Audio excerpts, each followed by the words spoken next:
ডিমের কি ভাগ আছে?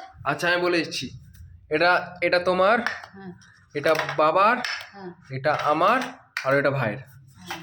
আচ্ছা আজকে বন্ধুরা খেতে হবে না। আজকে আমাদের ডিম কিন্তু আমার বড় ছেলে ভেজেছে, ঠিক আছে, নিজের দায়িত্ব নিয়ে। কিন্তু এই পায়েসটাকে কে ঢুকেছে? এই যে ভাই, তুই তখন ঢুকছিলি, যতক্ষণ আমি রান্নাঘরে কাজ করছিলাম ততক্ষণ কিন্তু কিছু টাকা ছিল না, এই উপরে এসেই টাকা। উপরে আসার পর হ্যাঁ হ্যাঁ, না আমি টুকিনি। মিলিজুলি সরকার। ঠিক আছে, আজকে আমাদের কি হয়েছে দেখো। হচপচ। বলতেই দেবে না আমাকে, কোনো কথা বলতে দেয় না। আমি এই জন্য আমি চুপ করলাম, আমি কোনো আওয়াজও বের করলাম মুখ থেকে।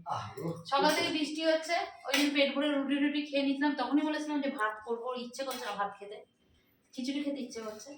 তা এই যে করবো কি করবো না, করবো কি করবো না ভেবে ভেবে করে ফেলেছি, বুঝেছো, খিচুড়ি। তা আজকে আমাদের খাবার দুপুরের হচ্ছে খিচুড়ি, ডিম ভাজা, আর তার সাথে যদি কেউ পায়েস নেয় পাতের কোনো এক ফোঁটা নেবে, না নিলে না নেবে, আমি তো নেব। এই হচ্ছে আজকে আমাদের দুপুরে খাবার দাবার।